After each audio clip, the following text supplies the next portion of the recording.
For almost 5 centuries, the seas off the Canadian island of Newfoundland constituted the richest fishing grounds in the world. In the early 1970s, when the fishing industry was at its peak, over 800,000 tons of cod a year were being landed as trawlers mined the Grand Banks for fish. By the late 1980s, it was clear that fish stocks were falling, but both fishermen and politicians failed to heed the warning signs. Then the unthinkable happened. In 1992, the cod simply disappeared. Rampant overfishing had cut stocks to 1% of their historic levels, and the government was forced to close the banks to fishermen. The region was devastated by the collapse of the fishing industry. In spite of $26 billion in government aid, 70,000 people have left the province in the past decade, and cod stocks show no sign of recovering.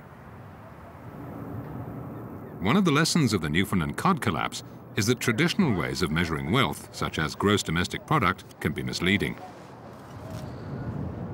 David Vardy is a former provincial deputy fisheries minister who now advises on maritime policy. The fishing industry contributed between 10 and 12% of gross domestic product back in the 80s, 70s and 80s.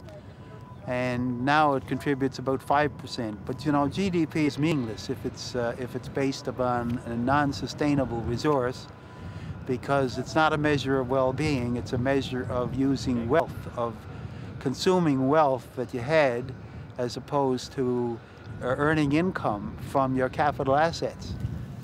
The collapse of the cod industry forced the local government to take a long, hard look at how wealth was created, distributed, and measured in the province. Economics professor Doug May and chief statistician Alton Hollett helped develop so-called community accounts that allow politicians to see how their goal of greater well-being is being translated into reality, and locals to see how their town compares to neighboring ones. You have to have an accounting system where you can go back to the people and say, yes, we are making progress, but not just in terms of prosperity, but also in terms of producing sustainability, also in terms of health, also in terms of the quality of the education of our people. Gross domestic product is the most well-known measure of economic performance in the world. However, GDP measures all economic activity, fighting crime, natural disasters, and environmental depletion, whether or not it contributes to an individual's well-being or a community's progress. This can produce some perverse results. This is the small town of Cardinal on the banks of the St. Lawrence River in Ontario. It looks placid today, but a decade ago it was in tatters. In January 1998, a freezing ice storm swept through this part of eastern Canada. Over 30 people died in the disaster, millions of trees were damaged or destroyed, and almost 5 million people were left without power or heating in midwinter. Cardinal Mayor Larry Dishaw and Councillor Donna Gladstone haven't forgotten the ice storm of the century. What comes to mind from everybody, of course, 9/11 will stick in everybody's mind, you know. But this rate's right up there. There's no question about it. People still talk about it. It was frightening. I mean, you wonder how people lived, you know, without all the things we have today, and we got a taste of that. The storm caused over $1.6 billion worth of damage in Canada alone. But Hans Messenger, who analysed the effects for Statistics Canada, believes the long-term consequences on GDP were largely positive because of the money pumped into reconstruction. Messenger is now at the forefront of efforts to develop the CIW, or Canadian Index of Well-being, an alternative to GDP as a way of measuring progress. Having more is good, but it has to be managed in a proper way in terms of benefiting society, protecting the environment. And the CIW is attempting, I guess, really to bring these different dimensions together to try to measure a well-being in terms of quality of life. It's not only income, not only wealth, but, you know, and it's a lot about what people value in life. Gross domestic product measures the amount of goods and services produced by companies and public services in any given year. But it doesn't show how a nation's wealth is distributed.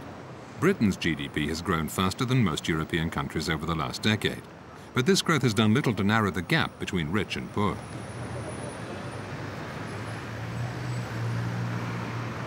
This is the City of London, the world's leading international business and financial centre. Every day, over £1,000 billion of foreign currency is exchanged in the so-called square mile. It's the richest region in Europe, and many of the people who work here are staggeringly wealthy. Yet just over a kilometre from the city, many people live in poverty. In this borough of Bethnal Green, almost half the children live in families where at least one parent is out of work. There are also plenty of people who are not poor, but have yet to feel the trickle-down effects of Britain's economic boom. Enrico Giovannini is chief statistician for the Organisation for Economic Cooperation and Development in Paris. If you have a lot of people who do not work, who do not invest in their human capital and so on, they are out of the overall production circles. And in a sense, this is a loss for the whole community. And a society where only few people gets very, very rich and the rest is very, very poor is not very much sustainable in the long run. The paradox is that although Western countries have got immeasurably wealthier over the last 50 years, many people don't feel richer, and those that have made it are not necessarily happier. But it's only growing for the richer. It's not going for the ordinary working class person. It's getting worse. Having money could cause you more problems. Obviously, it helps an awful lot, but I don't think it does make you happy. I don't think anybody, even the richest person, might be feeling that he's got richer because he wants more. It does seem that the standard of living has improved, but at what cost? Lord Richard Layard, a professor at the London School of Economics, has written a best-selling book called Happiness, in which he argues that instead of viewing economic growth as the #1 goal, decision-makers should put people's well-being centre stage. Actually, it's not very long.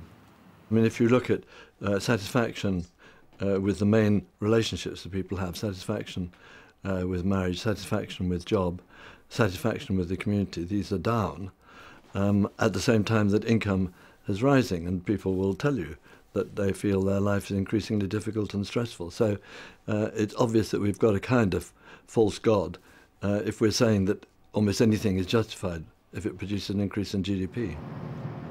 GDP is a good way of measuring production, but there's an increasing consensus that new tools are needed for calculating progress, well-being, and our ecological footprint on the planet. The European Commission, along with the OECD, the World Bank and other bodies, is working on a new set of indices that seeks to go beyond GDP to take into account social, environmental and economic progress. We would be happy, from the European Commission point of view, if we would be able to agree in a scientifically well-based indicators, few of them, which are catchy and as catchy as GDP, to measure social progress and environmental protection together with a GDP. More and more people are coming to the conclusion that it's not just the quantity of growth that's important, but also its quality. The challenge now is to develop a means of measuring sustainable progress, true wealth and well-being that's robust enough for decision makers and clear enough for the general public.